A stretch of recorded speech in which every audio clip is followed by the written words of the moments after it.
네, 이번 시간에는 청구권적 기본권에 대해서 살펴보도록 하겠습니다. 자, 우선 청구권적 기본권의 구조와 체계를 살펴보도록 하죠. 청구권의 구조와 체계에 대해서 보도록 하겠습니다. 자, 청구권적 기본권의 자, 개념을 한번 보도록 할게요. 권리나 이익이 침해되거나, 그렇죠? 국민의 권리나 이익이 침해되거나 침해될 우려가 있을 때 국가에 대해서 일정한 행위를 적극적으로 요구할 수 있는 주관적 공권, 이것을 갖다 우리는 청구권적 기본권이다 라고 이야기를 합니다. 자, 그런데 이 청구권의 의미가 아주 넓은 의미를 쓸 때도 있고 좁은 의미, 즉 협의의 의미에서의 청구권, 이렇게 개념이 나눠지기도 합니다. 넓은 의미에서 청구권이란 사회적 기본권 등을 포함하여 국가에 대해서 일정한 행위를 아주 적극적으로 요구할 수 있는 모든 권리를 지칭하는, 총칭하는 그런 의미에서 청구권이 있고요. 근데 이제 협의의 의미, 즉 우리가 이제 지금 여기서 청구권적 기본권에서 살펴볼 청구권의 의미는 협의의 의미로 파악을 하시면 됩니다. 자, 뭐냐면 금방 앞서도 살펴봤던 것처럼 기본권 보장을 위한 기본권, 즉 국민의 실체적 기본권의 보장을 위한 절차적 기본권, 이란 의미를 가지는 게 바로 협의의 청구권이다 라고 하는 것입니다. 그렇죠? 여기서 이 기본권은 우리가 청구권적 기본권이라고 하는 것은 다른 기본권과 달리, 물론 다른 기본권들은 그 기본권 그 자체가 권리의 목적이 되어지죠. 하지만 이 청구권적 기본권이라고 하는 것은 그 자체가 목적이 아닙니다. 그렇죠? 청구권적 기본권은 다른 권리라든가 이익의 침해, 이런 경우가 있을 때 이를 확보하기 위한 수단적 권리다라고 하는 거죠. 즉 기본권 보장을 위한 기본권, 즉 우리가 실체적 기본권을 보장해 주기 위한 보다 절차적 기본권이다라고 이야기를 합니다. 절차적 기본권이다. 절차적 기본권이다라고 이야기를 합니다. 나머지 이제 기본권들은 우리가 실체법상에 있는 기본권이다라고 하는, 이것을 실현시킬 그런 목적을 가지고 있는 거죠. 그래서 실현시키는 어떤 방법이고 수단이다 라는 측면에서 우리가 청구권적 기본권의 의의를 살펴볼 수가 있습니다. 자, 이런 의미에서 봤을 때 현행 헌법상에서 청구권적 기본권은 청원권, 네, 첫 번째가 이제 청원권이 되겠죠. 청원권. 자, 청원권이 있고, 그리고 네, 재판 청구권도 있죠. 네, 재판 청구권, 그리고 형사보상 청구권, 그렇죠? 형사보상 청구권, 그리고 국가 배상 청구권이 있죠. 국가 배상 청구권, 또 손실보상 청구권, 그렇죠? 손실보상 청구권, 그리고 범죄 피해자 구조 청구권, 그렇죠? 범죄 피해자 구조 청구권, 이런 것 등이 바로 우리 청구권에서 규정하고 있는 기본권들이라고 볼 수가 있습니다. 자, 그러면 다음은 청구권적 기본권의 법적 성격에 대해서 살펴보도록 하겠습니다. 자, 이 청구권적 기본권은 헌법 규정에 의해서 직접적 효력을 갖는 기본권입니다. 하지만 법률에 의해서 그 행사 절차가 구체화되어야지만 비로소 권리로서 행사할 수 있는 그러한 기본권이다 라고 하는 거죠. 자, 그런 측면에서 어떠한 법적 성격을 가지고 있는지 한번 살펴보도록 하겠습니다. 이 청구권적 기본권은 고전적 기본권으로서 자유권적 기본권과 더불어 고전적 기본권의 하나를 이루고 있다라는 거죠. 또 하나, 수단적 성질의 기본권이다. 앞서서 우리가 의의에서 살펴봤던 것처럼 다른 권리나 이익이 침해됐을 경우에 이를 확보하기 위한 권리다라고 하는 거죠. 또 하나, 적극적 성질을 가지는 기본권이다라고 하는 겁니다. 국가에 대한 뭐죠? 네, 적극적 요구를 내용을 하고 있다라고 하는 겁니다. 또 하나는 이제 청구권의 성격을 가지죠. 당연히 국가적 행위라든가 또 국가적 급부, 이거에 청구를 내용을 하는 권리입니다. 그렇죠? 이런 것을 해달라고 요구하는 그러한 권리다라고 하는 거죠. 또 하나, 불완전한 구체적 권리다라고 하는 겁니다. 자, 그 행사에 관하여 구체적 입법이 있을 때에만 비로소 행사가 가능하다. 제가 기본권의 성격 바로 앞에서 이야기했듯이 헌법 규정에 의해서 직접적 효력을 갖는 권리이긴 하지만 법률에 의해서 그 행사 절차가 구체화돼야 된다라고 하는 거예요. 즉 구체적 입법을 통해서 이 청구권을 갖다가 행사할 수 있다라고 하는 것입니다. 그러한 특징을 가지고 있는 것이 바로 청구권의 성격이다라고 우리가 볼 수가 있습니다. 따라서 이 청구권적 기본권은 입법자에게는 아주 광범위한 입법 형성권이 인정되어진다라고 이렇게 볼 수가 있겠죠. 그렇죠? 네. 청구권적 기본권에서 그렇죠? 금방 이야기했듯이 법률로서 비로소 뭐예요? 구체화가 됐을 때 행사할 수 있다라고 되어 있기 때문에 이와 관련되어지는 광범위한 입법 형성권이 인정되어진다라고 하는 겁니다. 따라서 현저하게 불리하지 않는 한 헌법에 위반된다고 할 수 없다. 이렇게 우리가 볼 수가 있겠죠. 자, 다음은 청구권적 기본권의 유형들. 앞서서도 한번 살펴봤던 내용들입니다. 자, 청원권. 헌법 제26조에서 규정하고 있죠. 또 재판 청구권이 있습니다. 헌법 제27조. 국가배상 청구권은 제29조. 국가보상 청구권은 제23조 3항. 그리고 제28조. 자, 그리고 범죄 피해자 구조 청구권. 제30조에서 규정을 해놓고 있죠. 자, 이것이 바로 협의의 의미에 있어서 청구권. 그리고 현행 헌법에서 보장해주고 있는 청구권적 기본권이다라고 할 수 있습니다. 자, 다음 이제 첫 번째 해당되는 청구권적 기본권의 대표적인 청원권을 한번 살펴보도록 하겠습니다. 청원권은 앞서서 살펴봤던 것처럼 헌법 제26조에 규정이 되어 있습니다. 자, 헌법 제26조 제1항 모든 국민은 법률이 정하는 바에 의하여 국가기관에 문서로 청원할 권리를 가진다라고 되어 있고요. 동조 제2항에 보면 국가는 청원에 대하여 심사할 의무를 진다라고 이렇게 규정이 되어 있습니다. 자, 이 청원권은요, 헌법에 이렇게 규정되어 있는 것처럼 국가기관에 대해 일정한 사항이나 일정 사항에 관한 의견이나 희망을 갖다가 진술할 수 있는 권리다라고 하는, 일정 사항에 관한 의견이라든가 희망을 진술할 권리, 이것을 갖다 우리가 청원권이다 라고 이야기를 합니다. 이 청원권은요, 기존에 있던 그러한 권리구제 절차에 대해서 부가적으로 부여되는 비형식적 권리구제 절차입니다. 즉 부가적, 즉 보완적으로, 그렇죠? 보완적으로 이루어지는 비형식적 권리구제 절차다라고 하는 겁니다. 민의를 직접 국가에 제공함으로써 국민과 국가 간의 유대관계를 갖다가 유지시켜주고요. 또 대의제의 결함을 갖다가 보완을 해주는 역할도 하죠. 또 행정부에 대한 통제를 강화하는 그런 정치적인 기능을 가진다라고 볼 수가 있습니다. 청원에 관한 근거 법률로는 일반법으로서 청원법이 있고요. 또 특별법으로서 국회법의 규정과 지방자치법의 규정, 이런 것 등이 바로 특별법으로 존재를 한다고 우리가 볼 수가 있겠죠.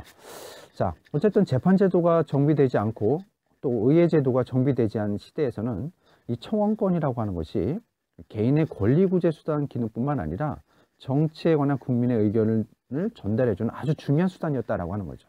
하지만 이제 현대와 같은 민주적 어떤 의회제도, 그리고 합리적인 사법제도, 또 참정권과 표현의 자유가 보장된 시대에서는 그 청원권의 그러한 고전적 의미는 조금 감퇴된 그러한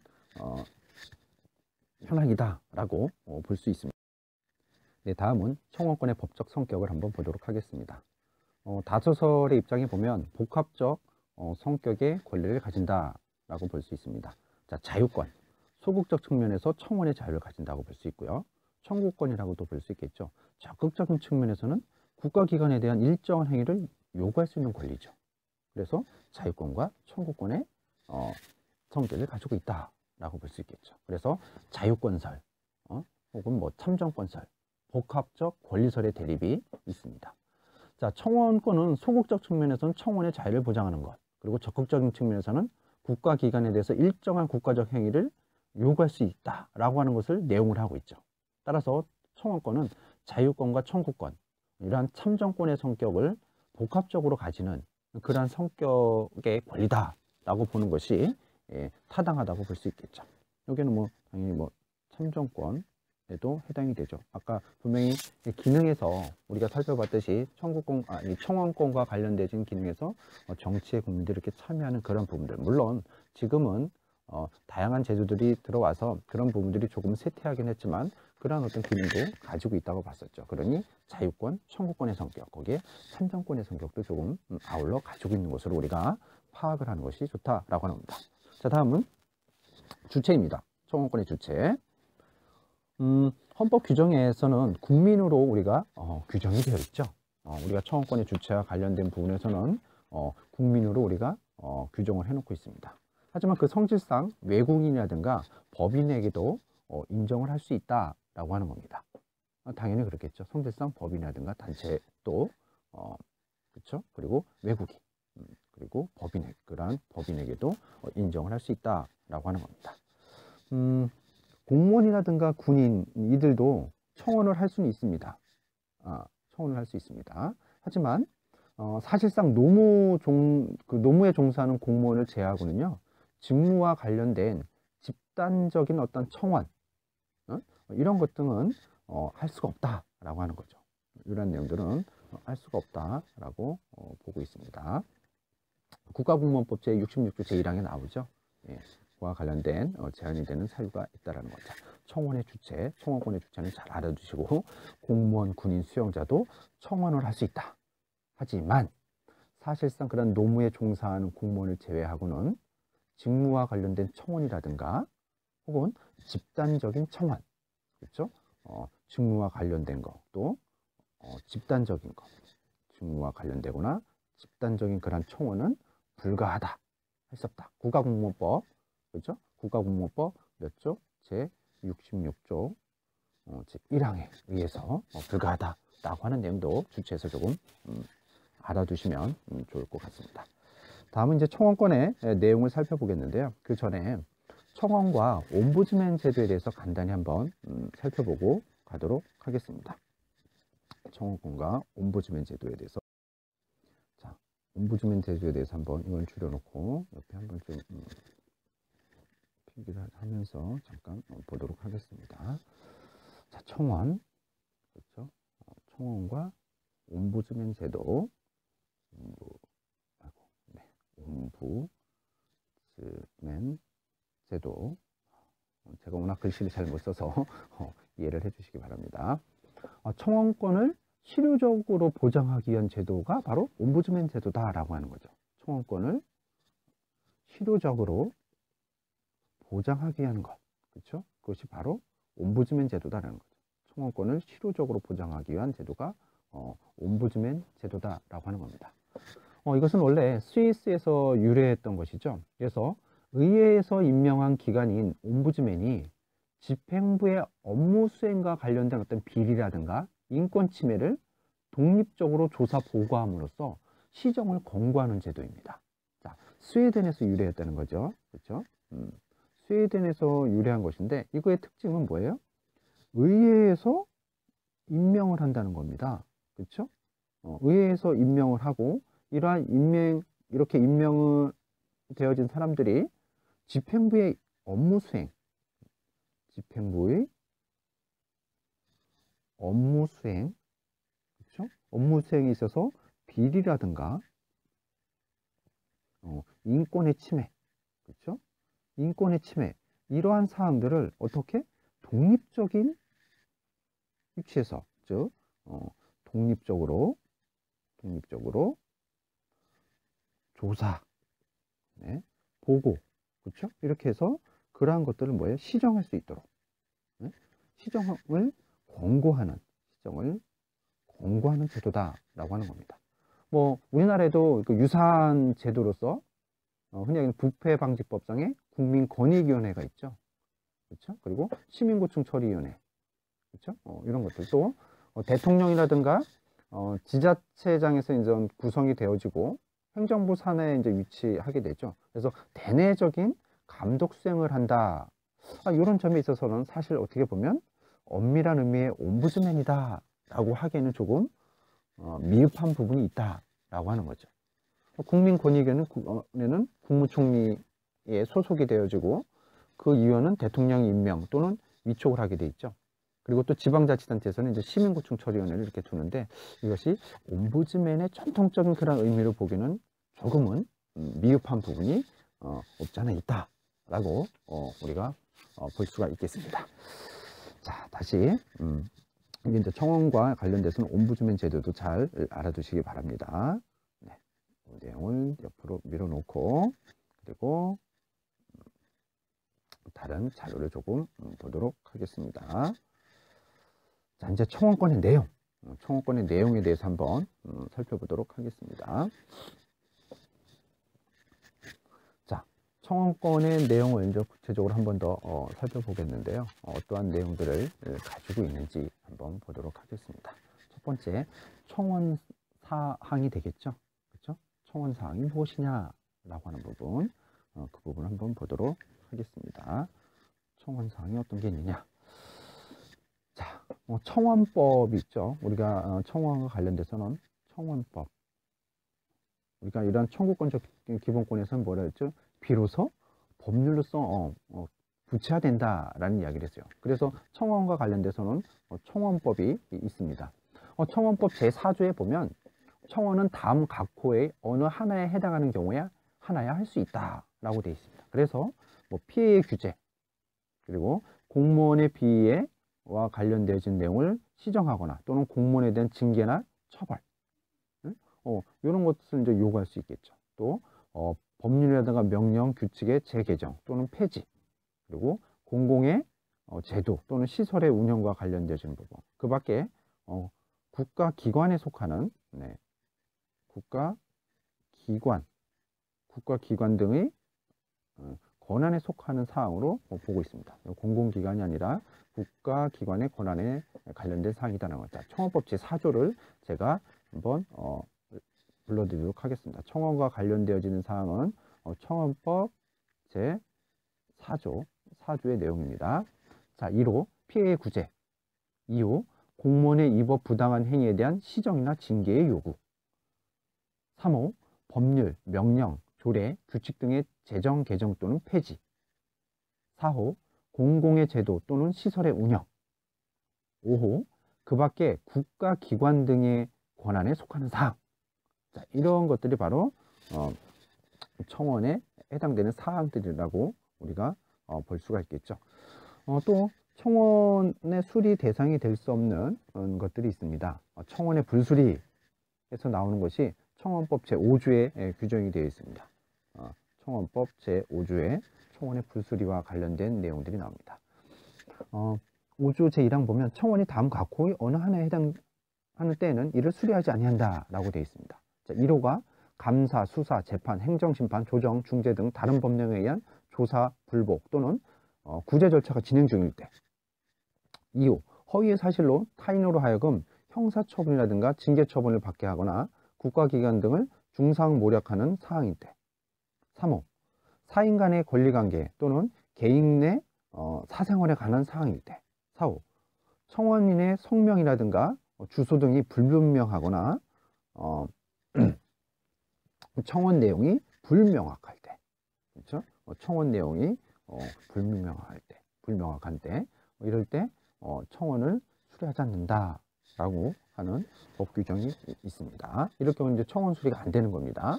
그렇죠? 앞에 이제 청원 사항이 어떻게 되는지 그리고 청원이 수리되지 않는 상황은 어떠한 건지 이런 부분들은 알아둘 필요성이 있겠죠. 자, 청원의 대상 기관을 한번 살펴보도록 하겠습니다. 청원의 대상 기관. 자, 청원의 대상 기관은 우리 헌법 제26조 제1항에 보면 모든 국민은 법률이 정하는 바에 의하여 국가기관의 문서로 청원할 권리를 가진다. 또 89조를 보면 헌법이죠. 헌법 제89조를 보면 다음 사항은 국무회의의 심의를 거쳐야 한다 라고 되어 있으면서 거기 15회에 보면 정부의 제출 또는 회부된 정부의 정책에 관계되는 청원의 심사 뭐 이런 부분들이 나옵니다. 또 청원법 제3조에 보면요 청원 대상 기관 하고서 나옵니다. 이 법에 의하여 청원을 제출할 수 있는 기관은 다음 각 호와 같다. 1호 국가기관, 2호 지방자치단체와 그 소속기관, 3호 법령에 의하여 행정권을 가지고 있거나 행정권을 위임 또는 위탁받은 법인, 단체, 또는 그 기관이나 개인, 이렇게 청원법 제3조에 규정이 되어 있습니다. 이게 바로 대상 기관이다 라고 볼 수 있겠죠. 뭐 청원 대상 기관에서 헌법에서는 국가기관이라고만 딱 돼 있는데, 청원법에서 이러한 청원의 실효성을 갖다가 확보하기 위해서 국가기관뿐만 아니라 지방자치단체, 또 공공단체, 공무수탁사인까지 청원 대상 기관을 갖다가 확장하고 있다라고 하는 겁니다. 이게 바로 청원법 제3조에 규정이 되어 있는 것이죠. 자, 청원의 방법과 절차를 한번 보도록 하겠습니다. 청원의 절차와 관련되어지는 내용은 청원법 제6조와 7조에 규정이 되어 있습니다. 네. 청원법 6조하고 7조. 네, 6조하고 7조에서 규정이 되어 있습니다. 6조에 보면 이렇게 나와 있습니다. 자, 6조 청원 방법 제1항, 청원은 청원인의 성명과 주소 또는 거소를 기재하고 서명한 문서로 하여야 된다라고 되어 있고요. 제7조 청원서의 제출 제1항, 청원서는 청원사항을 관장하는 기관에 제출해야 한다. 제3항 보면 청원서를 접수한 기관은 청원사항이 그 기관이 관장하는 사항이 아니라고 인정되는 때에는 그 청원사항을 관장하는 기관에 청원서를 이송하고 이를 청원인에게 통지해야 된다. 제8조 반복 청원 및 이중 청원의 처리, 동일인이 동일한 내용의 청원서를 동일한 기관에 2건 이상 제출하거나 2개 이상의 기관에 제출한 때에는 나중에 접수된 청원서는 이를 반려할 수 있다라고 되어 있고요. 또 국회법에도 이와 관련된 조항이 나옵니다. 국회법 123조. 네, 국회법 123조에 보면 청원서의 제출이라고 나옵니다. 네, 이게 청원과 관련된 건 청원법 말고도 국회법 제 123조 청원의 제출. 그래서 제1항 보면 국회에 청원하려고 하는 자는 의원의 소개를 얻어 청원서를 제출해야 된다라는 조항이 나오고요. 또 국회법 126조에 보면 정부 이송과 처리의 보고 나옵니다. 제1항 국회가 채택한 청원으로서 정부에서 처리함이 타당하다고 인정되는 청원은 의견서를 첨부하여 정부에 이송한다와 관련된 내용도 나옵니다. 또 지방자치법에도 이것이 규정이 되어 있습니다. 지방자치법, 네, 지방자치법 제73조, 지방자치법 제73조에 보면 청원서의 제출 제1항, 지방의회에 청원을 하려는 자는 지방의회 의원의 소개를 받아 청원서를 제출해야 된다. 그리고 76조, 네, 지방자치법 76조에 보면 청원의 이송과 처리의 보고 제1항, 지방의회가 채택한 청원으로서 그 지방자치단체장이 처리하는 것이 타당하다고 인정되는 청원은 의견서를 첨부하여 지방자치단체장에게 이송한다. 자, 국회법에 있는 조항과 그렇죠? 같은 내용으로 이루어져 있습니다. 자, 어쨌든 이러한 청원과 관련돼서는 우리가 반드시 청원인이 서명한 문서로 해야 된다. 여기서는 이제 전자문서도 포함이 되어집니다. 전자문서도 포함이 되어진다라고 하는 거죠. 청원인의 성명, 직업, 주소 이런 걸 기재하고 서명란이나 문서로 제출을 하는데 여기서 문서에는 전자문서도 포함이 되어진다. 네? 이것도 잘 알아야 되겠죠. 자, 전자문서 빨간 글씨로 제가 체크를 좀 할게요. 전자문서도 포함이 되어진다. 오늘 뭐 청원법 제6조에 문서주의와 관련된 내용이 납니다. 이러한 문서주의는요, 청원의 원활하고 순조로운 처리를 통해서 청원 절차의 이제 효율성을 높이기 위한 것입니다. 따라서 익명의 청원은 부적법한 청원이다라고 볼 수 있겠죠. 그렇죠? 네, 익명, 그렇죠? 익명으로 청원을 하면 이거는 부적합한 청원이 된다라고 하는 겁니다. 이중 청원의 경우는요, 2005년 4월 개정 전에는 후에 접수한 청원서는 취급하지 아니한다라고 규정했지만 개정 청원법 제8조에서는 앞쪽에도 살펴봤죠. 나중에 접수된 청원서는 이를 반려할 수 있다라고 규정을 해놓고 있습니다. 자, 어쨌든 이중 청원은 사실 금지가 된다라고 우리가 이렇게 생각을 해야 되겠죠. 자, 다음은 이제 청원의 효과에 대해서 살펴보도록 하겠습니다. 자, 청원의 효과. 자, 이제 적극적인 효과, 그리고 소극적인 효과로 우리가 나누어 볼 수 있습니다. 뭐 헌법 제26조 제2항 국가는 청원에 대해 심사할 의무를 진다라고 되어 있죠. 89조 아까 살펴봤지 다음 사항은 국무회의 심의를 거쳐야 한다. 15. 정부의 제출 또는 회부된 정부의 정책에 관계되는 청원의 심사. 그리고 청원법 제9조에서 청원의 심사와 관련되어진 내용, 12조에서 차별 대우의 금지, 제13조의 이제 벌칙 규정까지 청원의 효과와 관련되어지는 내용이라고 볼 수 있습니다. 이러한 청원의 효과와 관련되어지는 부분들은 앞에서도 이야기했듯이 적극적인 효과, 소극적인 효과를 우리가 나눠볼 수 있다라고 했죠. 자, 적극적인 효과, 즉 수리 심사 결과를 통지해야 될 의무가 있는 것이죠. 국가의 심사 의무 및 청원인에 대한 결과 통지 의무가 발생하게 된다고 하는 헌법 제26조 제2항에 규정이 되어 있죠. 국가는 청원에 대해 심사 의무를 진다. 이렇게 규정이 돼서 청원의 수리와 심사 의무만을 규정하고 있습니다. 하지만 청원법상에 보면 청원법 제9조 2항에 보면 청원법에 결과 통지 의무까지 규정을 해놓고 있다는 거죠. 그러니 결과 통지 의무와 관련되는 것도 적극적인 그러한 효과라고 우리가 볼 수 있습니다. 하지만 청원사항의 처리 결과에 심판서나 재결서에 준하는 이유를 명시할 의무는 없고요. 청원인이 기대 결과를 통지할 의무도 없습니다. 따라서 결과 통지의 내용이 청원인의 기대에 미치지 못하더라도 이에 대해서 원칙적으로 행정소송이나 헌법소원을 갖다가 제기할 수 없다. 2003 헌마 898에 되어 있습니다. 다만 청원법 제5조 제2항은 청원의 불수리 시에는 그 사유를 명시할 것을 갖다가 요구하고 있습니다. 네, 다음은 소극적 효과인데요. 청원을 이유로 차별 대우나 불리의 강요를 당하지 아니한다. 자, 이거 차별 대우 등의 이제 금지인 거죠. 청원법에 보면 누구든지 청원하였다는 이유로 차별 대우를 받거나 불이익을 강요당하지 아니한다라고 청원법 제12조에서 규정하고 있습니다.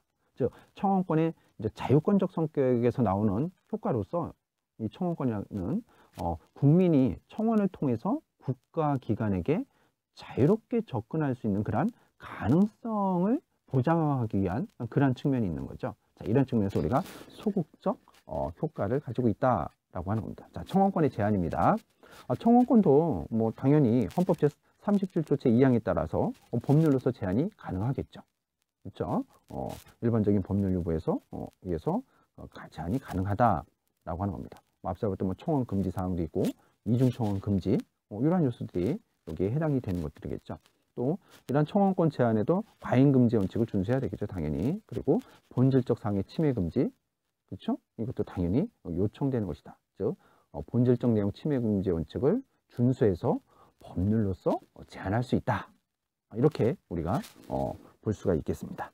자, 여기는 이제 청원권까지 살펴봤습니다. 네, 이번에는 재판 청구권에 대해서 살펴보도록 하겠습니다. 헌법 제27조, 헌법 제27조가 재판 청구권에 관련된 규정이 있죠. 제1항, 모든 국민은 헌법과 법률이 정한 법관에 의하여 법률에 의한, 그렇죠? 법관에 의해서 법률에 의한 재판을 받을 권리를 가진다라고 되어 있습니다. 법률이 정한 법관에 의해서 뭐예요?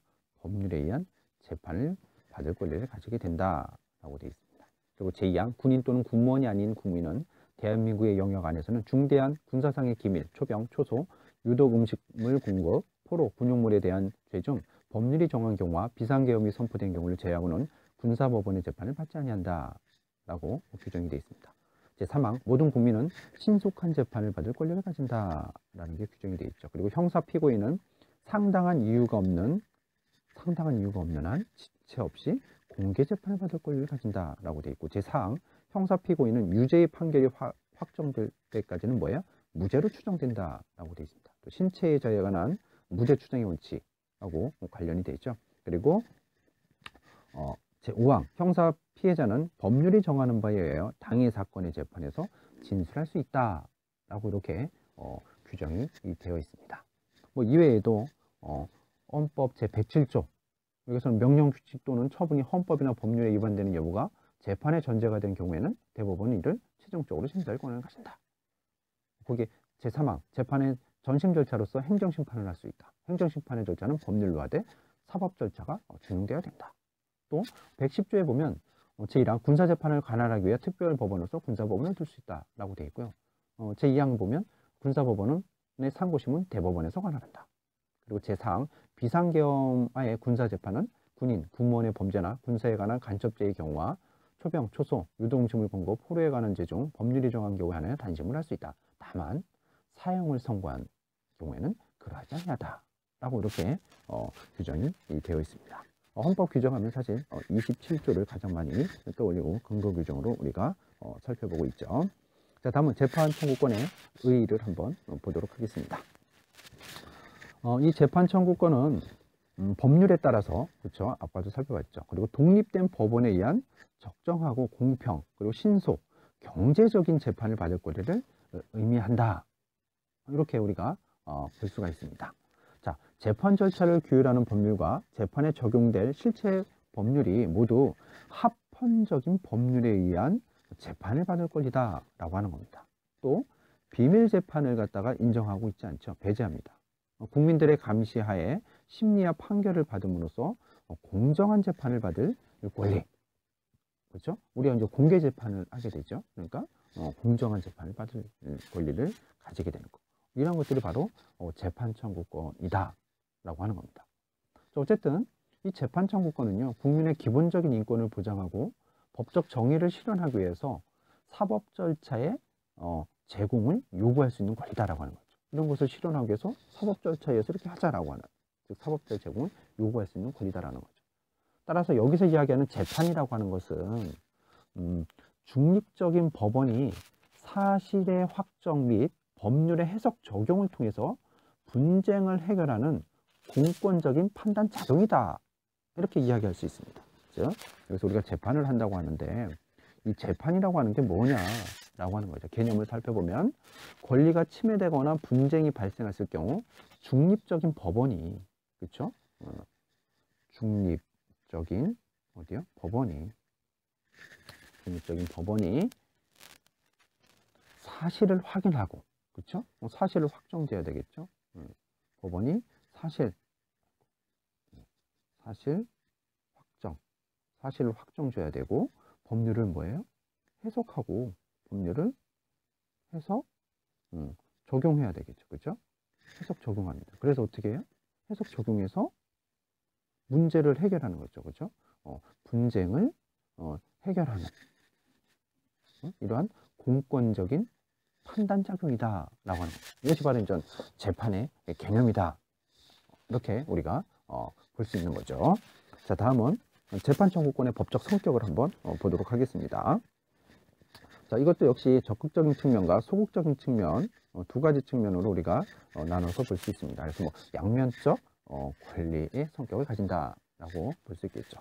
자, 적극적인 측면에서는 재판이라는 국가적 행위를 뭐예요? 청구할 수 있는 권리다. 청구할 수 있는 권리다라고 하는 거죠. 그렇죠? 재판이라는 국가적 행위를 청구할 수 있다라는 거.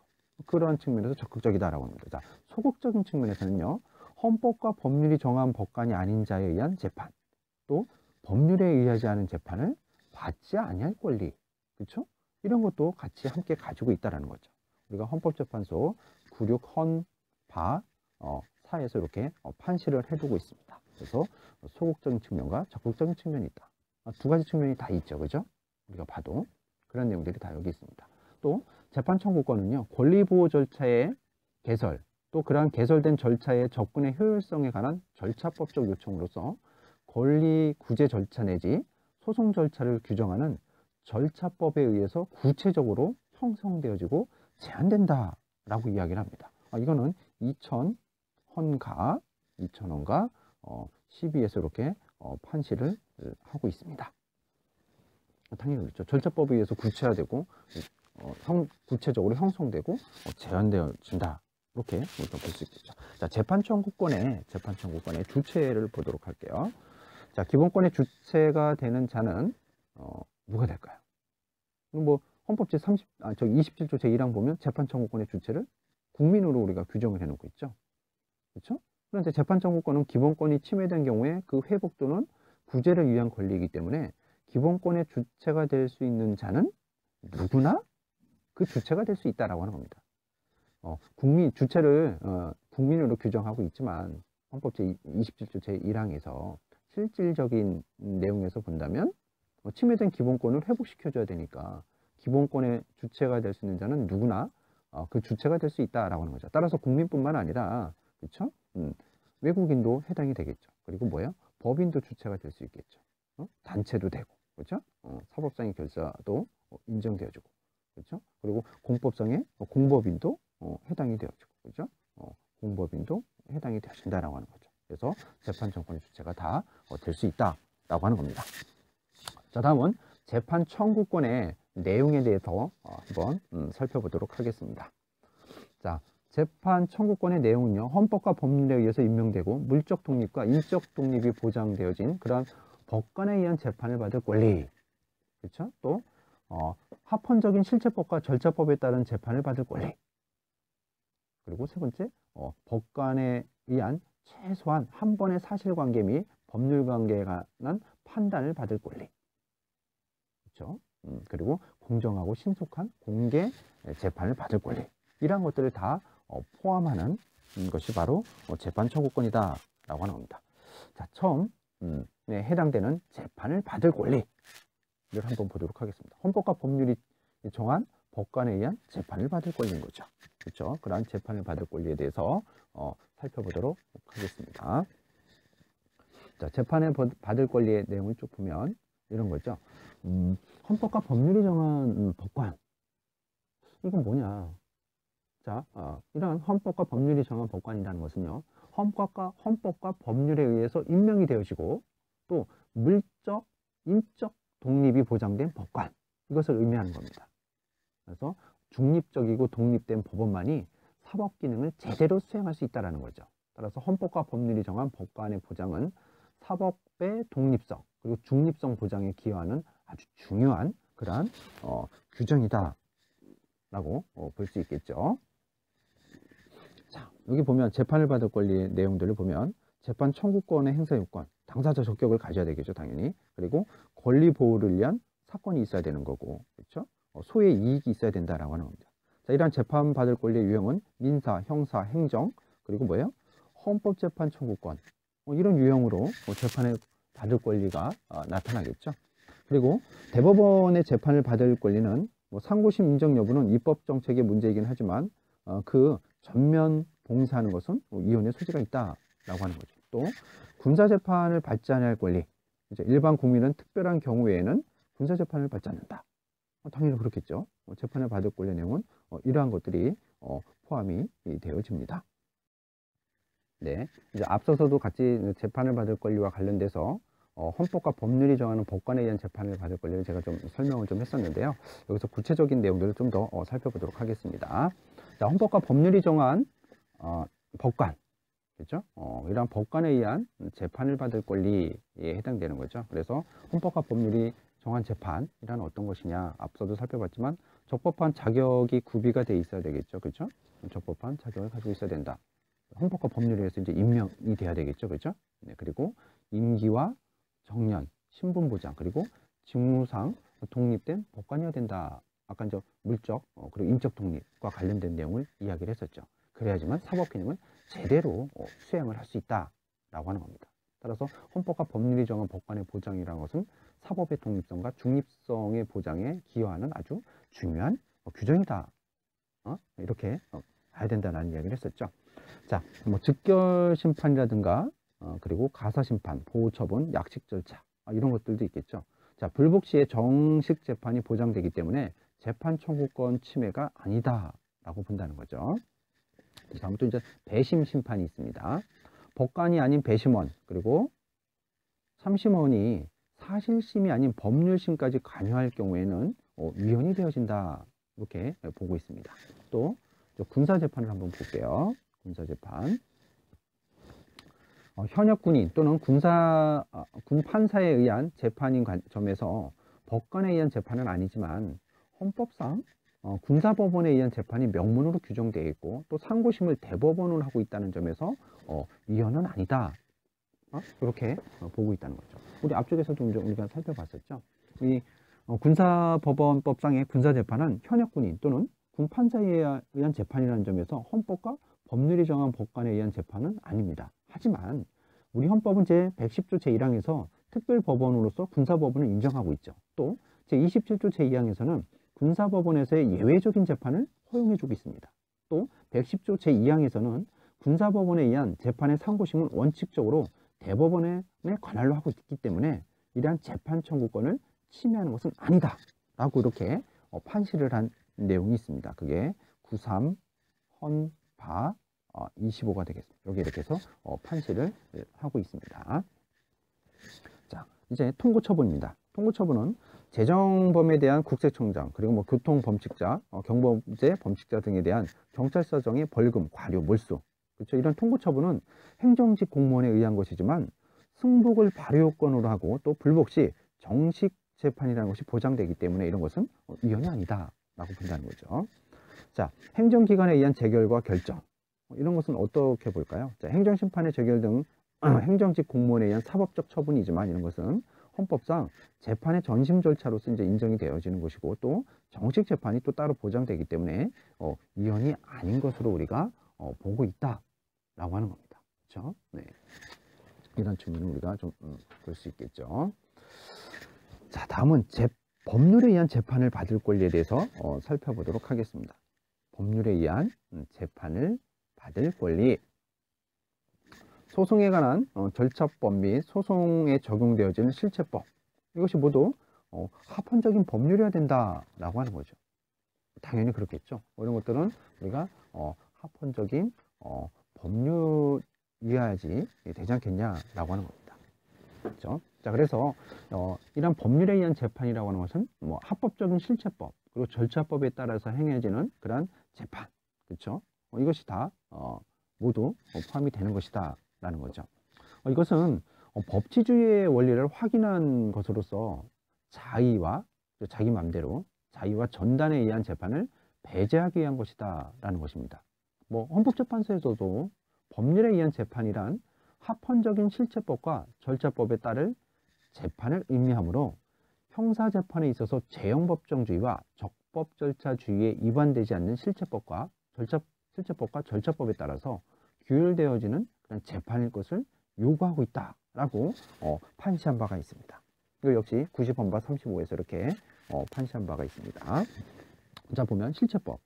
자, 형사재판은 형식적인 그러한 의미의 법률, 그리고 민사, 행정재판은 일체의 성문법과 조리, 관습법을 갖다 우리가 포함을 하고 있죠. 그렇죠? 형법은 재형법정주의 원칙에 의해서 형식적 법률만 인정이 되어지잖아요. 그렇죠? 민사나 행정 같은 경우에는 일제의 성문법과 조리, 관습법, 불문법도 이렇게 포함이 되어지죠. 기준으로. 자, 절차법. 형사, 민사, 행정재판을 불문하고 모두 뭐예요? 형식적 의미의 법률에 의해서 이루어지죠. 절차법. 형사소송법, 민사소송법, 그렇죠? 그리고 뭐 헌법과 관련된 뭐 헌법소송과 관련된 내용의 법들이 있죠.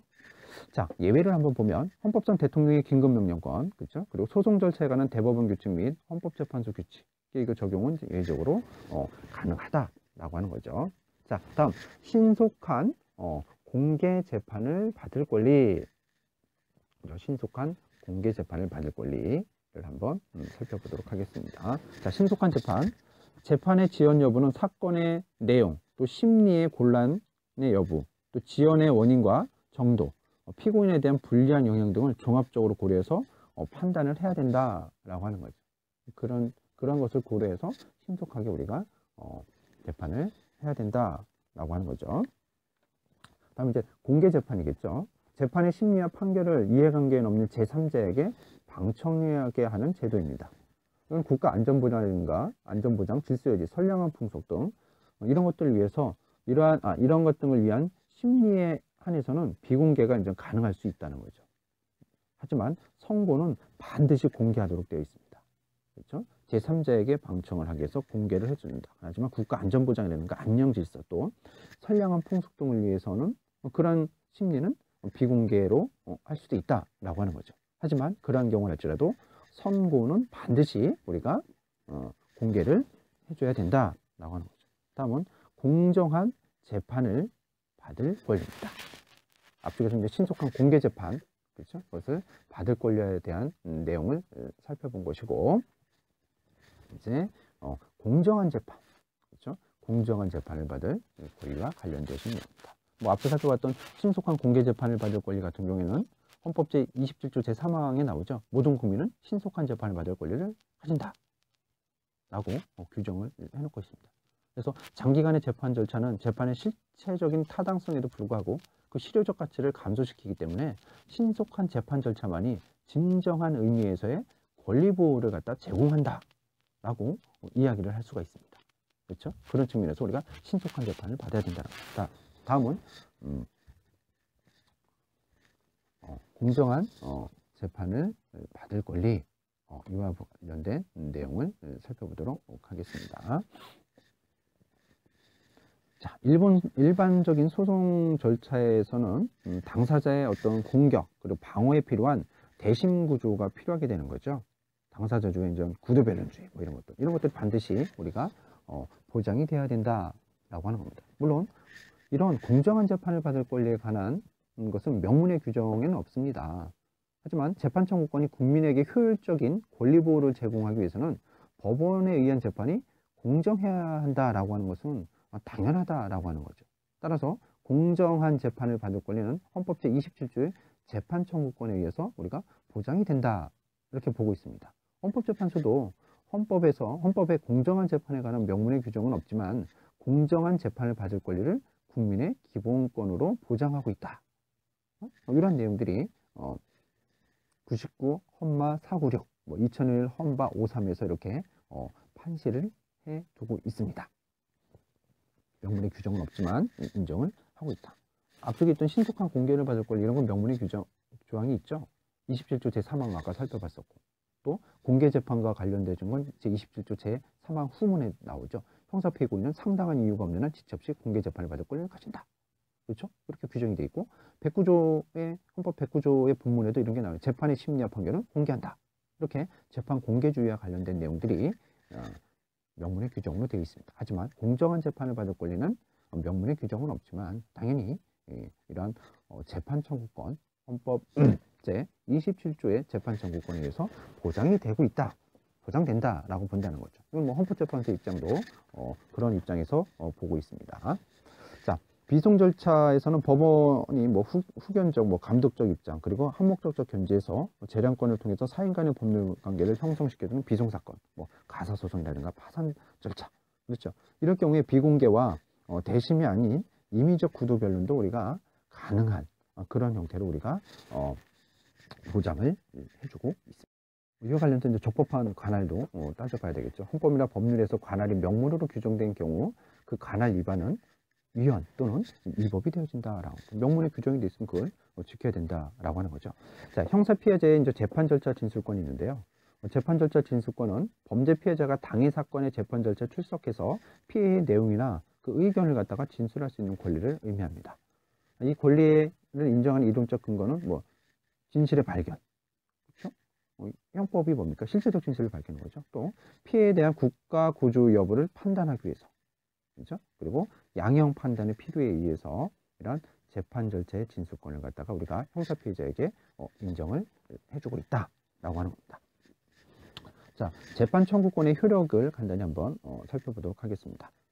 대국가적 효력을 가지죠. 직접 구속합니다. 그렇죠? 재판 청구권 효력과 관련해 직접 구속이 됩니다. 그리고 제3자적 효력, 간접 적용 모두 발생하게 되는 거죠. 헌법에 있는 청구권적 기본권, 그것이 뭐예요? 법률에서 구체화되어진다라고 하니 직접 구속과 제3자적 효력, 간접 적용설과 관련되는 부분이 모두 발생할 수밖에 없겠죠. 자, 재판 청구권의 제한을 한번 살펴보도록 하겠습니다. 자, 제한과 관련되어지는 내용, 헌법 제37조 제2항에 의한 일반적인 제한, 그리고 국가 비상사태 하에 예외적인 제한, 이렇게 우리가 먼저 나눠볼 수 있겠죠. 다른 측면에서는 또 헌법에 의한 제한, 금방 살펴봤던 이러한 법률에 의한 제한, 이런 내용들로 우리가 또 나눠볼 수도 있겠죠. 우리가 헌법 제27조 제2항 그리고 110조 제4항에 보면 군인과 공무원 등 군사법원에 의한 군사재판을 받게 되고 또 일반 국민도 일정한 경우에는 예외적으로 군사법원에 의한 재판을 받게 되는 경우가 있습니다. 또 국회에서 행한 의원에 대한 자격심사, 또 징계, 이거는 법원에 제소할 수 없게 돼 있죠. 제소를 할 수 없다라고 해서 64조 제4항에 규정이 되어 있고요. 국회의원의 면책특권 제45조에서 규정하고 있죠. 또 대통령의 형사상 불소추 특권 제84조, 그죠? 이것도 헌법에 의한 제한이다 우리가 볼 수 있겠죠.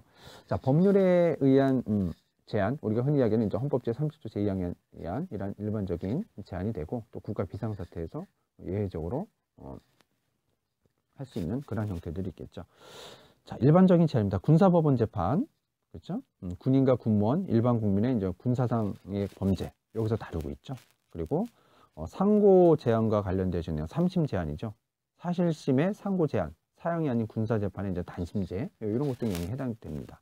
제소기간의 한정, 제소기간의 한정은 이혼은 아니지만 불변기간이 불명확한 그러한 법률은 이혼으로 우리가 보고 있습니다. 자, 예외적인 제한은 뭐 국가 비상사태에서 대통령의 법원에 관한 조치명령, 또 비상계엄에 있어서 일반 국민에 대한 군사재판의 회부, 이런 것들은 예외적인 제한이 우리가 제한에 해당되는 경우라고 우리가 볼 수 있습니다. 뭐 이에도 우리 수험서 같은 경우에는 법률에 의한 제한에서 뭐 입법 형성권을 제한, 뭐 상소의 제한, 그렇죠? 그와 관련된 이제 사례들도 좀 더 나오고 있죠. 그리고 뭐 제소기간, 뭐 소송 비용의 부담과 관련되어지는 이러한 내용들도 구성이 되어 있는데, 그러한 내용들도 한 번쯤 살펴보시기 바랍니다. 그래서 이제 재판 청구권과 관련되어지는 그러한 내용들을 쭉 살펴봤고요. 다음은 국가배상 청구권, 국가배상 청구권과 관련되어지는 내용들을 갖다가 살펴보도록 하겠습니다. 자, 국가배상 청구권은 헌법 제29조에 규정이 되어 있습니다. 제 1항 볼까요? 공무원의 직무상 불법행위로 손해를 받은 국민은 법률이 정하는 바에 의해서 국가 또는 공공단체에 정당한 배상을 청구할 수 있다. 이 경우 공무원 자신의 책임은 면제되지 아니한다 라고 규정이 되어 있습니다. 자, 제2항 군인, 군무원, 경찰 공무원, 기타 법률이 정하는 자가 전투, 훈련 등 직무집행과 관련하여 받은 손해에 대해서는 법률이 정하는 보상 외에 국가 또는 공공단체에 공무원의 직무상 불법행위로 인한 배상은 청구할 수 없다. 이렇게 헌법 제29조의 국가배상 청구권과 관련되어지는 내용을 규정을 해놓고 있습니다. 자, 그러면 국가배상 청구권의 의의를 한번 보도록 할게요. 자, 공무원의 직무상 불법행위로 인한 피해를 입은 국민이 국가 등에 대해 배상을 청구할 수 있는 권리다. 이렇게 우리가 볼 수가 있겠죠. 그렇죠? 우리 헌법 제29조 제1항 지금 봤듯이 국가배상 청구권에 보면 공무원이 직무상 불법행위로 손해를 받은 국민이 국가 또는 공공단체에 그 손해배상을 청구할 수 있는 권리다. 이렇게 이야기를 하고 있습니다. 자, 우리나라는 이제 건국헌법 1948년도부터 이 국가배상 책임제도가 규정이 되어 있었습니다. 그리고 뭐 이중배상 금지 조항과 관련된 건 뭐 제4공화국 헌법에 1972년도 제4공화국 헌법에 이제 규정이 되어 있었고요. 1980년대 제5공화국 헌법에서 이제 정당한이라는 문구를 추가를 했습니다. 그리고 외국인은 상호 보증이 있는 경우에 하나여 주체가 될 수 있다. 라고 이렇게 국가배상법 제7조에서 규정을 해놓고 있습니다. 자, 어쨌든 이러한 국가배상 청구권은 위법한 국가작용으로 인한 국민의 손해에 대해 사후적으로 그 손해의 배상 청구권을 보장해 줌으로써 법치국가 원리를 최종적으로 담보하는 수단으로서 그러한 의미를 갖는다고 하겠습니다. 그렇죠? 자, 국가배상 청구권의 의의와 관련되시는 내용도 있습니다. 자, 다음은 국가배상 청구권의 법적 성격에 대해서 간략히 한번 살펴보도록 하겠습니다. 자, 국가배상 청구권이 어떤 법적 성격으로 봐야 될 것인지, 그렇죠? 앞서 봤던 헌법 제29조 제1항의 법률 여부 조항을 어떻게 이해할 것인지 라는 측면으로 다시 또 물어볼 수 있습니다. 헌법 제29조 제1항의 법률이 정하는 바에 의하여라는 라고 하는 이런 법률 여부 규정을 근거로 국가배상 청구권은 단순한 입법 방침에 불과하다 라고 주장을 하기도 합니다. 단순한 입법 방침이다 라고 하는, 즉 프로그램 규정설이라고도 하죠. 또 헌법상 법률 여부의 구문은 기본권 구체화적 법률 여부를 규정한 것에 불과하다. 따라서 직접 효력 규정설, 이것이 타당한 것이 아니냐, 이렇게 이야기를 합니다. 그렇죠? 직접 효력, 이건 그런 입장이 이제 다수설이면서 헌재의 이제 입장이기도 하죠. 74 1010에서도 그렇게 이야기를 합니다. 그래서 프로그램 규정이냐, 직접 효력 규정이냐, 이건 뭐 직접 효력 규정으로 우리가 봐야 된다라고 하는 거죠. 그죠? 프로그램적 규정이냐, 그러면 자, 이럴 때 프로그램적 규정이냐, 그죠? 직접 효력 규정이냐, 그렇죠? 이거는 그냥 기본권 구체화적 법률 여부를 규정한 것에 불과하다. 그래서 직접 효력을 가지는 것이다. 이렇게 봐야 된다는 거고요. 프로그램적 규정으로 보는 것은 이거는 입법 방침이다. 그렇죠? 네. 입법 방침에 불과하다. 라고 이렇게 보는 겁니다. 하지만 뭘로 본다고요? 직접 효력 규정으로 우리가 파악을 한다라고 하는 겁니다. 자, 또 국가배상 청구권이 청구권인지 또 재산권인지, 그렇죠? 이 실질적인 성격이 무엇이냐, 그렇죠? 이런 물음을 우리가 던져볼 수 있겠죠. 금전 청구권으로서의 재산권을 보장한 것으로 보는 이제 재산권설, 그렇죠? 또 구체적 재산의 보호가 아닌 위법행위에 대한 권리구제 수단의 보호다. 그런 측면에서 청구권, 이렇게 두 가지 형태로 나눠집니다. 청구권이 우리가 이제 다수설의 입장에서 보는데요. 헌법재판소는요, 이렇게 보고 있어요. 국가배상 청구권은 그 요건에 해당하는 사유가 발생한 개별 향토 예비군 대원에게는 금전 청구권으로서의 재산권임이 분명하다. 재산권의 형태로 본 적이 있죠. 네. 구사, 헌바, 20에서 재산권의 형태로 본 적이 있습니다. 또 우리 헌법의 국가배상 청구권에 관한 규정은 단순한 재산권의 보장만을 의미하는 것은 아니고 국가배상 청구권을 청구권적 기본권으로 보장하고 있는 것이다. 이렇게 해서 또 양면의 성격이 다 있다라고 보는, 그렇죠? 양면의 성격을 다 가지고 있다라고 보는 그러한 판시사항도 있습니다. 이게 96 헌바 24에서 이렇게 규정을 해놓고 있습니다. 그렇죠? 어떻게 봐야 될 것이냐? 뭐 청구권적 입장에서 본다. 청구권설, 저는 이제 통설이라고 했지만 어떻게 보면 이제 다수설이라고 볼 수 있겠죠. 그리고 판례도 이러한 내용을 따르긴 하지만 양면적인 성격을 가진다라고 한 그러한 사례도 있다라고 하는 겁니다. 자, 그리고 이거는 공권적 청구권이냐, 그렇지 않은 것인가 하는 내용, 즉 사건설, 공권설 이렇게 나눠보기도 합니다. 이것이 공권이냐 사건이냐 이렇게 나눠보기도 하죠. 공권설이 타당한 다수설의 입장에서 바라봅니다. 공권적 청구권이다.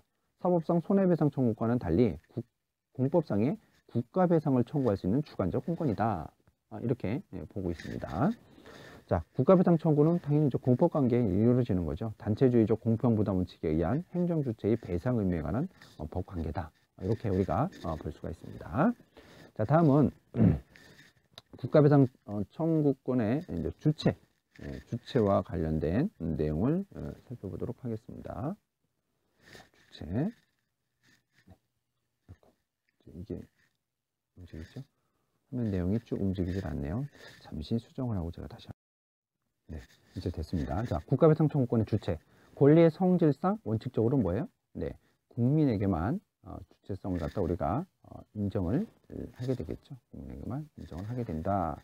그래서 자연인과 국민에는 자연인과 법인 모두 해당한 것으로 보고 있습니다. 그래서 주한미군 등의 공무집행에 따른 손해도 한국 정부에서 청구가 가능하죠. 소파제 23조에 의한 그런 일도 있고요. 외국인 상호 보증주의에 따라서 한국 국민에게 국가배상 청구권이 인정되는 국가의 국민에게는 인정을 해주고 있습니다. 국가운영법 제7조에서도 규정을 해놓고 있다는 거죠.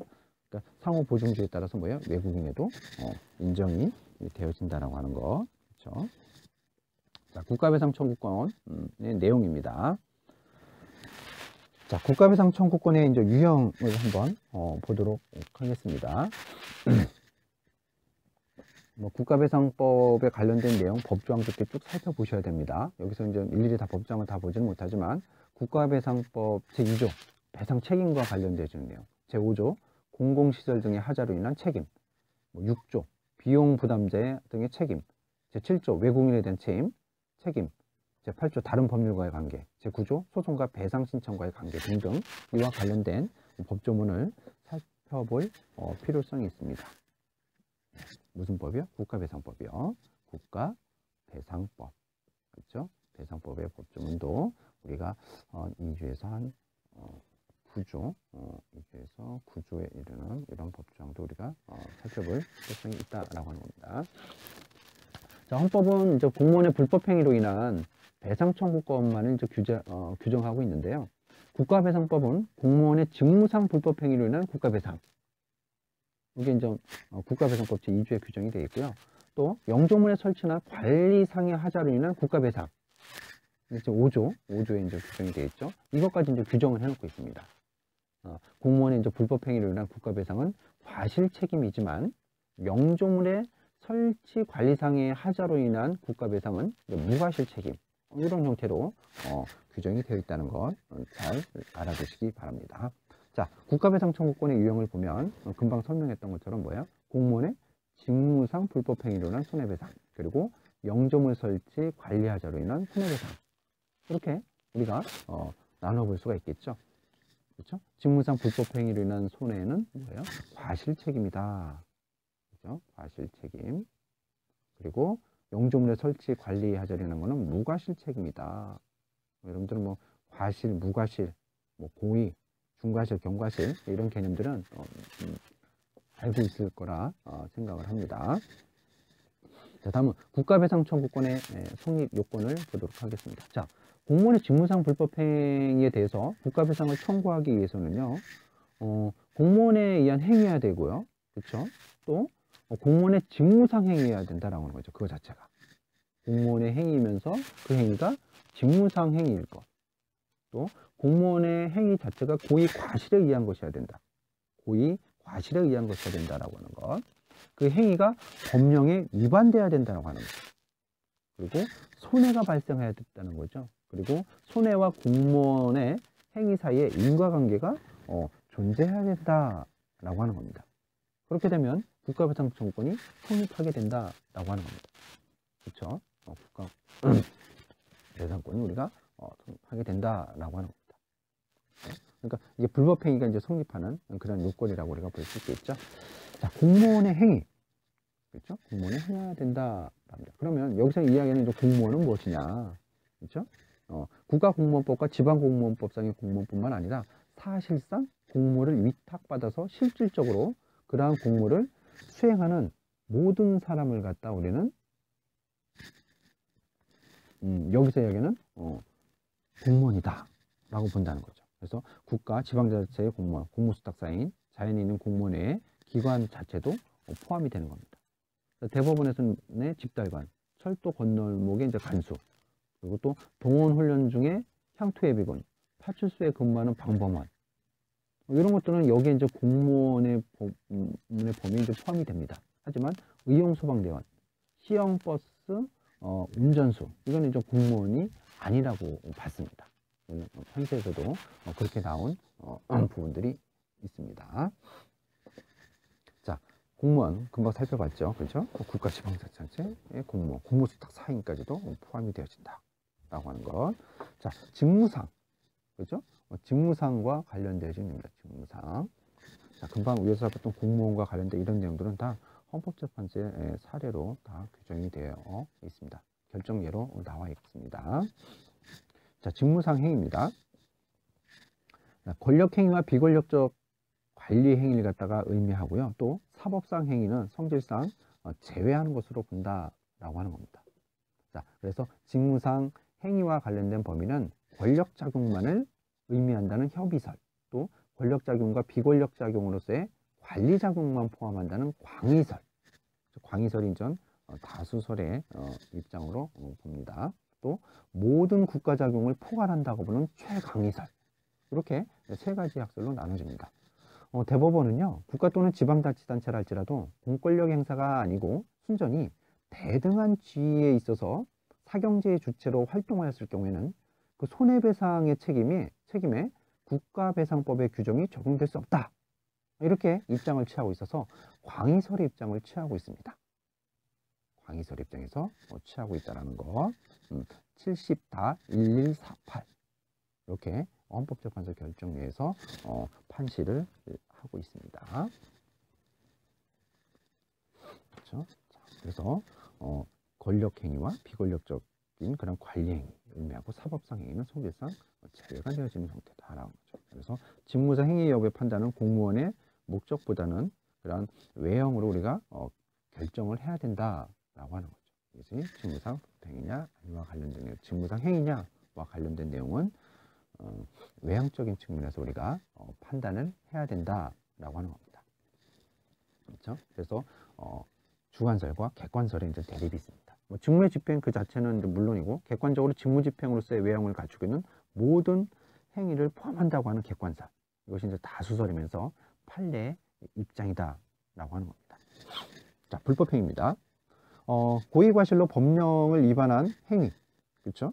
그것을 갖다 우리가 불법행위다라고 이야기합니다. 이런 불법행위는 자기뿐만 아니라 부자기에 의해서도 발생이 되어질 수 있고요. 불법행위의 입증 책임은 피해자에게 있습니다.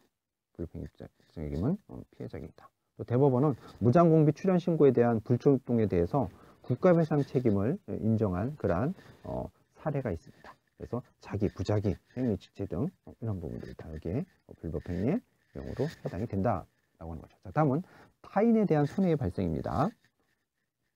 자, 타인이란 뭐냐? 가해자인 공무원과 그 불법행위에 가담한 자 이외의 모든 자를 갖다가 의미한다라고 하는 거죠. 헌법 제29조 제2항에 규정된 군인, 공무원, 경찰 공무원은 이제 제외가 됩니다. 자, 손해.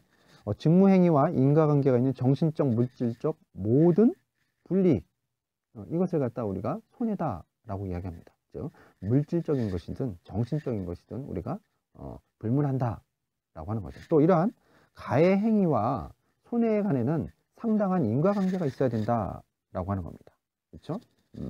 가해와 그렇죠? 이로 인해서 나타난 손해, 이 사이에서는 상당한 인과관계가 있어야 된다라고 하는 거. 그래야지만 성립이 되어진다. 그렇죠? 그래야지만 우리가 성립이 되어진다라고 하는 겁니다. 자, 다음 국가배상 책임의 본질을 우리가 살펴보도록 하겠습니다. 그렇죠? 국가 배상 책임의 본질. 국가 이제 배상 책임의 본질을 우리가 살펴보면 국가 등이 피해자 구제를 위하여 공무원을 대신해서 지는 책임인 거죠, 이게. 그렇죠? 책임이다. 그래서 피해자는 공무원과 국가 등에 대해서 선택적으로 배상을 청구할 수 있고, 또 국가 등은 공무원에게 구상권을 행사할 수 있다. 이런 입장에서 보는 우리가 대의 책임설. 그렇죠? 이게 대의 책임설이 되겠죠. 또 국가 등이 기관의 행위를 통해서 지는 자기 책임으로서 피해자는 국가 등에 대해서만 배상을 청구할 수 있고, 국가 등도 공무원에게 구상권을 행사할 수 없다고 하는 자기 책임설. 또 공무원의 위법행위가 고의 중과실에 의한 경우에는 기관행위로 볼 수 없어서 대위 책임이지만 경과실에 의할 경우에는 자기 책임이다라고 하는 절충설. 이런 세 가지 학설이 대립을 하게 됩니다. 대법원은요, 과실의 경중을 구분해서 경과실에 의한 경우에는 공무원의 민사 책임을 면제시켜 줍니다. 그래서 절충설의 입장을 갖다가 취하고 있습니다. 절충설 입장을 취하고 있다라고 하죠. 그런데 우리가 보기에는 실질적인 내용을 봤을 때 자기 책임으로 봐야 되는 것이 옳지 않을까라는 그런 부분들입니다. 국가의 책무와 관련된 국가 무책임 사상에 기초한 대의 책임설은 법치 국가적 헌법 구조에 부합되지 않는 것을 볼 수 있고, 불법의 경중에 기초하는 절충설은 국가배상 책임의 본질이 개인의 주관적 요소에 따라 좌우될 수밖에 없다. 그렇죠? 이런 점에서 자기 책임설의 입장에서 바라보는 것이 조금 바람직하지 않을까라는 생각을 가집니다. 자, 그래서 우리가 대의 책임설, 자기 책임설, 그리고 절충설과 관련된 내용들을 살펴보았습니다. 자, 다음 이제 국가 배상 청구권의 상대방. 객체가 되겠죠, 객체. 그죠? 네. 헌법은 국가 배상 청구의 대상을 국가 또는 공공단체로 규정하고 있죠. 29조 제1항에서 그렇게 규정하습니다. 국가배상법은 그 대상을 축소해서 국가 또는 지방자치단체로 이제 한정시켜주고 있죠. 그렇죠? 이에 대해서 수많은 이제 급부행정이 공공단체에 의해서 수행되어지고 있는 현실에서 민사배상으로 해결하라는 것은 헌법 정신에 좀 이배될 소지가 있다라고 하는 그런 비판이 제기가 되어집니다. 자, 공무원의 선임 그리고 감독자와 비용 부담자가 서로 다른 경우에는 비용 부담자도 배상 책임을 진다고 우리가 국가배상법에 규정이 되어 있죠. 자, 국가에 대한 이제 청구, 대국가적 청구권설 그리고 국가 공무원 중 선택할 수 있다는 선택적 청구권설이 이제 대립하고 있지만 자기 책임설의 입장에서 하는 것이 괜찮겠냐라고 합니다. 또 선임 감독자와 비용자 부담에 대한 선택적 청구권. 이거는 가해 공무원에 대해 양자가 동일하지 않을 경우 피해자는 양자 중 선택해서 청구가 가능하다라고 하는 거죠. 자, 배상 청구 절차와 배상 범위를 보도록 하겠습니다. 자, 청구의 절차. 구 국가배상법과는 달리어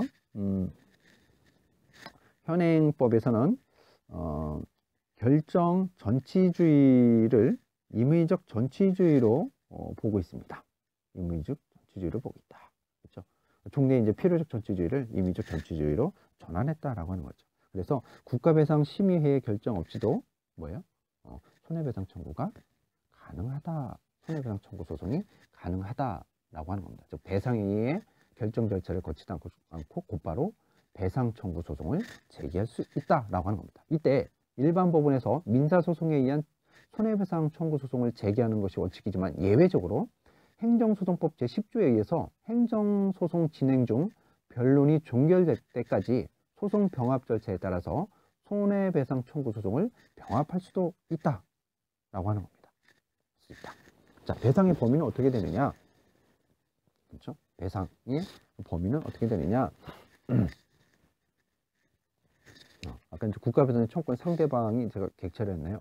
객체가 아니라 상대와 관련된 배상 책임자가 되겠죠. 배상 책임자가 되는 겁니다. 자, 배상 청구와 절차의 범위 한번 살펴봤고, 그리고 이제 배상의 범위, 가해행위와 상당 인간관계가 있는 모든 물질적 그리고 정신적 손해, 그리고 배상 기준은 법률에서 우리가 규정을 한다. 그렇죠? 법률에서 우리가 규정을 한다라는 거. 배상 범위는 가해행위와 상당 인간관계가 있는 물질적, 정신적 손해를 갖다 다 포함하는 것으로 본다라고 하는 겁니다. 자, 국가 배상 청구권의 제한입니다. 자, 헌법에 의한 제한이 있을 수 있겠죠? 있죠. 헌법은 제29조 제2항에서 군인, 군무원 등의 이중배상 금지를 규정해 놓고 있죠. 그렇죠? 네. 그래서 이 규정이 이제 제3공화국 헌법 당시 국가배상법에 이제 신설되었다가 대법원의 이혼 판결이 내려지고 그래서 1927년 제4공화국 헌법에서 위헌 판결을 받은 법률 조항과 동일한 내용으로 또 신설이 또 되었어요.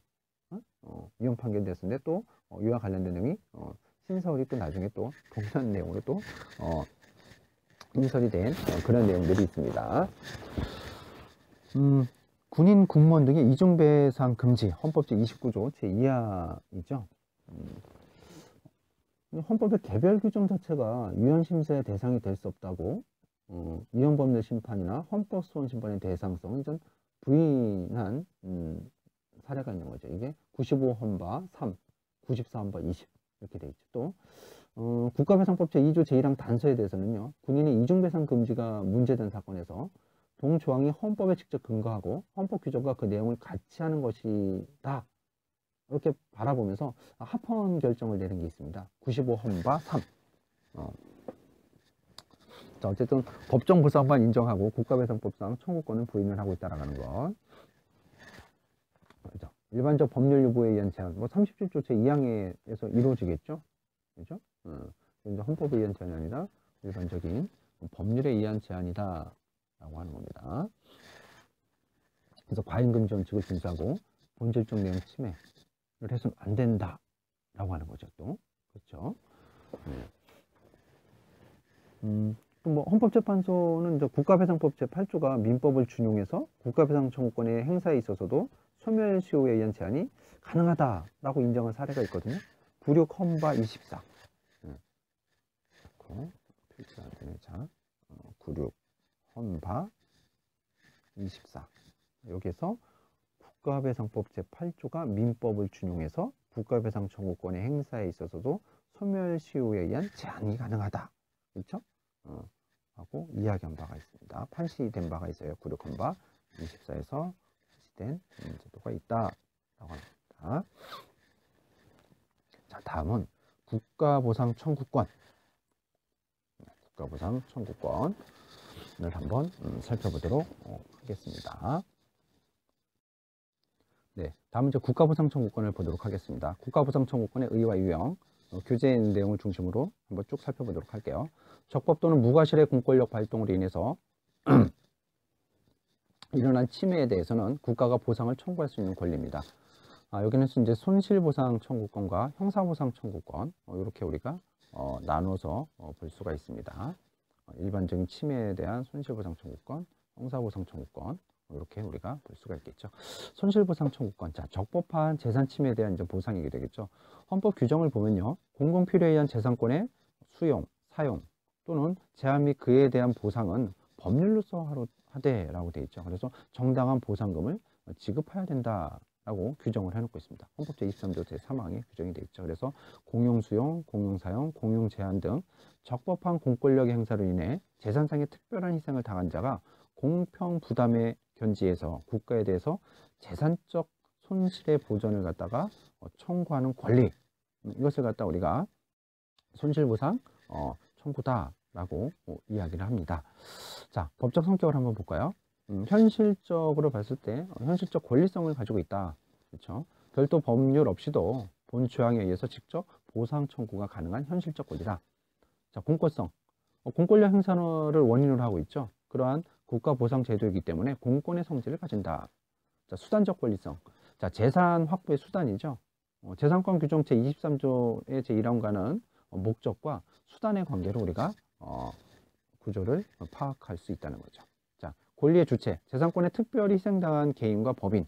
자, 외국인은 한국에서 재산권을 향유하는 자에게 인정이 되어집니다. 그죠? 개인과 법인에게도 인정이 되어진다. 자, 성립요건. 개인의 재산권이 공공 필요를 위한 적법한 공권력 행사로 특별한 손해가 발생해야 된다라고 하는 거죠. 자, 재산권 뭐예요? 사법상, 공법상 경제적 가치가 있는 모든 권리, 유체, 무체 재산, 보호 가치 있는 재산 다 포함이 됩니다. 이건 뭐 사실 재산권 부분에서 나왔던 부분이에요.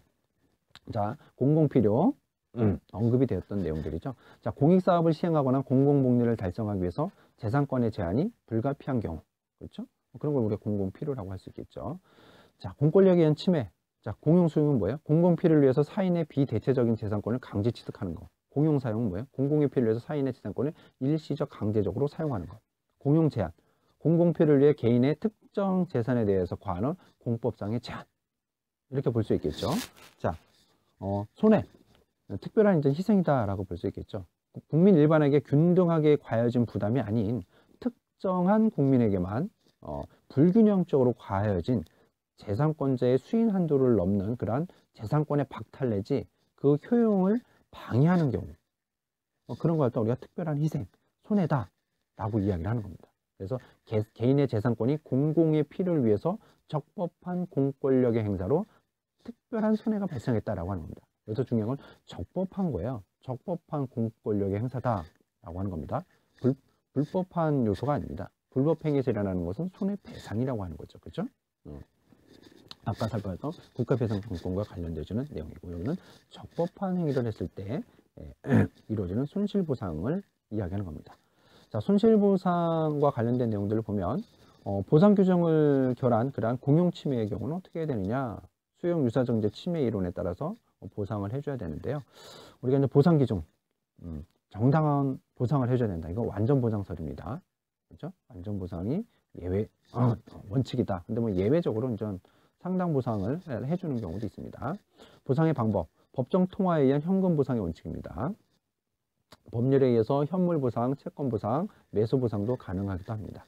자, 보상액의 결정은 개별법에 의거해서 이루어지고 당사자 간의 이제 협의에 의해서 이루어집니다. 협의가 안 되면 뭐 토지수용위원회 등등 다른 형태로도 이루어지게 되는 거죠.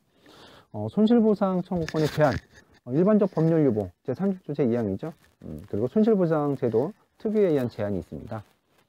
사회 구성원으로서 공동비용을 분담할 의무가 있을 때 지는 부담, 또 본인의 기책사유로 인해서 발생하는 부담이나 권익이 이제 박탈되는 것, 또 위법, 유해, 위험 등 반사회성 때문에 재산권의 목적물을 제거하거나 폐기 처분하는 경우, 이런 경우에 우리가 재산권의 손실보상 청구권의 이제 제한으로 우리가 볼 수가 있겠죠.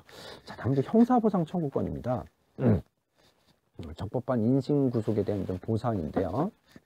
헌법 제28조 보면 형사피의자 또는 형사피고인으로서 구금되었던 자가 법률이 정하는 불기소 처분을 받거나 무죄 판결을 받은 때에는 법률이 정하는 바에 의하여 국가에 정당한 보상을 갖다가 청구할 수 있다라고 규정을 해놓고 있습니다.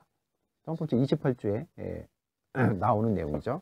또 이와 관련돼서는 형사보상 및 명예회복에 관한 법률이 있습니다. 형사보상 및 명예회복에 관한 법률, 그 법률도 좀 이렇게 살펴볼 필요성이 있어요. 제1조가 목적, 제2조에 보면 보상 요건이 무엇이고, 제4조에 보면 보상하지 아니할 수 있는 경우, 이런 내용들이 나옵니다. 제6조 면소외 등의 경우, 그리고 제3조에 보면 상속인에 의한 보상 청구 등등 다양한 내용들이 나옵니다. 이따 뒤에 절차에서는 관할 법원이 어디고 보상 청구의 기간이 어떻게 되고 불복 신청은 어떤 식으로, 또 보상금의 지급 청구는 어떤 식으로 하는지 등등 다양한 내용들이 있습니다. 그러니까 형사보상 및 명예회복에 관한 법률도 사실 이쪽 부분을 볼 때는 부속 법령으로서 정리를 해야 된다라고 하는 거죠. 자, 형사보상 및 명예회복에 관한 법률, 그렇죠? 그것도 잘 살펴보셔야 됩니다. 자, 헌법에 이제 나와 있는 규정 보면 아까 이제 살펴봤죠. 제28조에서 이와 관련되신 내용이 나오죠. 그래서 국가의 이제 형사사법상의 가울로 인해서 발생되어지는 이제 물질적, 정신적 손해를 갖다가 손해에 대해서 보상을 청구할 수 있는 권리가 바로 형사보상 청구권이다라고 하는 거죠. 형사보상 청구권, 그죠? 형사피의자나 형사피고인으로 구금되었던 자가 불기소 처분, 또 무죄 판결을 받은 경우에, 그렇죠? 그로 인한 물질적, 정신적 손해를 국가에게 청구할 수 있는 권리다. 형사보상 청구권 역시 건국헌법부터 규정이 되어 있습니다. 현행 헌법에서는 이제 형사 피의자를 추가해서 확대 보장시켜주고 있죠. 네, 형사보상 청구권의 주체는 그러니까 형사 피고인과 형사 피의자가 되겠죠. 법인과 같은 단체는 성질상 주체가 되어줄 수 없습니다. 주체에서도 이제 이야기가 나오겠지만, 자, 성격을 보도록 하겠습니다. 형사보상의 본질, 인신구속으로 인한 피해에 대한 결과 책임인 그런 무과실 손실보상 책임이다 라고 합니다. 무과실 손실보상 책임을 가지게 된다 라고 하는 거죠. 고의과실이 없더라도 부당한 구금이라는 어떤 객관적 위법행위에 따라 배상 책임을 부담한다고 하는 손해배상설, 또 적법하고 정당한 구금의 경우에도 조절적 공평보상에 견제해서 보상 책임을 부담한다는 손실보상설, 이런 것들이 사실 나눠지고 있는데, 손실보상 책임을 져야 된다고 하는 그런 입장에서 우리가 본질을 갖다가 파악해야 되는 것이 아니냐라고 하는 거죠. 왜냐하면 우리 헌법이 형사보상제도를 국가배상제도와 이제 별도로 구별하고 있다는 거죠. 그런 측면에서 봤을 때 무과실의 결과 책임을 인정한 것으로 보는 손실보상설 입장에서 보는 것이 좀 더 타당하다라고 볼 수 있겠죠. 어쨌든 청구권적 성격과 그리고 구체적 권리성을 가지고 있다. 직접적 이제 효력 규정이라고 보는 거죠. 이 규정을 가지고 그러한 법적 성격을 우리가 살펴볼 수 있겠고요. 권리의 주체는 아까도 얘기했지만 뭐야? 형사 피의자와 형사 피고인까지 해당된다는 거죠. 그렇죠? 건국헌법 1948년도 헌법에 형사 피고인이 들어갔었고, 그리고 현행 헌법 1987년도 헌법이죠. 거기에 형사 피의자가 추가가 되었다라는 걸 앞쪽에서도 설명을 드렸던 것 같아요. 자, 이러한 형사보상 청구권이 성립하기 이제 요건, 요건을 한번 보도록 할게요. 형사 피의자, 형사 피고인으로 구금된 자가 불기소 처분 또는 뭐예요? 무죄 판결을 받아야 된다는 거죠. 불기소 처분이라든가 무죄 판결을 받게 된다. 불기소 그리고 무죄 판결을 받았을 때 입니다. 형사 피의자, 형사 피고인 즉 범죄 혐의로 수사 대상이 되거나 공소 제기된 자죠. 그렇죠? 또 구금, 형사소송법상의 구금, 그렇죠? 미결 구금과 또 형 집행.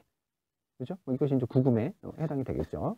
불기소 처분. 범죄가 성립하고 혐의가 충분함에도 불구하고 기소 편의주의에 따라서 처분된 기소중지 처분이나 기소유예 처분이 아니라 협의의 불기소 처분에만 이제 해당이 된다라고 하는 거죠.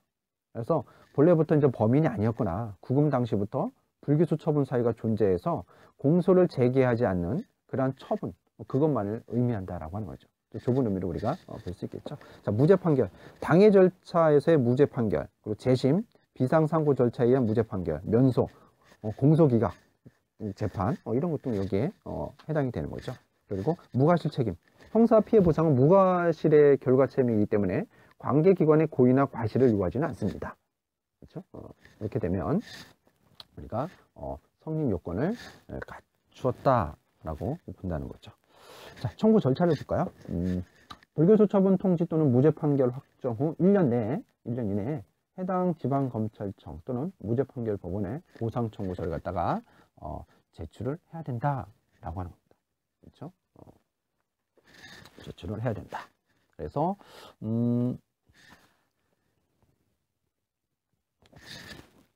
이쪽 내용들을 조금 더 살펴보면 이게 이제 보상 청구와 관련되어지는 내용들, 이게 제가 지금 다시 한번 청구 절차와 관련된 부분, 이 부분을 다시 한번 청구 절차와 관련된 내용들을 더 보도록 하겠습니다.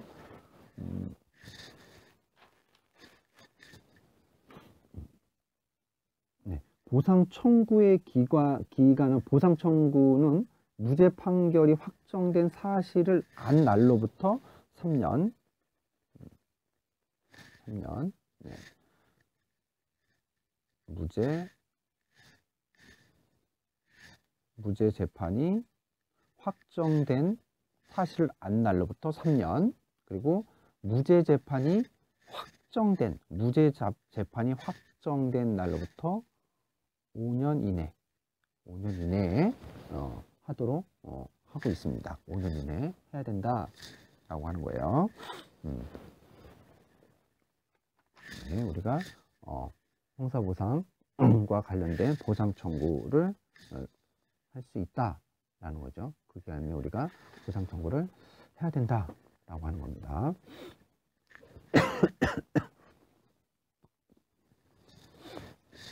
자, 다음 이제 보상 내용을 한번 보도록 할게요. 이건 형사보상 및 명예회복에 관한 법률 제5조의 보상의 이제 내용과 관련된 부분이 나옵니다. 자, 정당한 보상, 완전한 보상을 의미합니다. 정당한 보상은 형사보상 청구권자가 입은 손실에 대한 완전한 보상을 갖다가 의미하는 것이다. 그래서 형사보상법은 이러한 구금에 대해서 1일당 보상 청구의 원인이 발생한 연도에 최저임금법에 따른 1급 최저임금액 이상 대통령령으로 정하는 금액 이하의 비율에 의한 보상금을 이제 지급하도록 하고 있습니다. 보상의 내용과 관련된 제5조에 이런 규정이 나와요. 형사보상 및 명예회복에 관한 법률에서. 또 동법 시행령에 보면 보상액의 상한을 최저임금법에 따른 1급 최저임금액의 5배로 좀 규정을 해놓고 있습니다. 이와 관련된 내용들은. 그래서 뭐 구금일세에 따른 보상, 또 기타 노역장의 위치 등과 관련된 내용도 우리가 보상을 해야 되는 내용들로 우리가 볼 수가 있겠죠. 자, 형사보상 결정이 이제 공시, 형사보상 결정을 받은 자의 신청이 있으면 형사보상 결정 요지를 신청일로부터 30일 이내 신청인이 선택한 2종 이상 일간신문지의 각 일에 우리가 공시를 해야 된다라고 하는 거죠. 공시와 관련된 내용들을 우리가 해줘야 된다라고 하는 겁니다.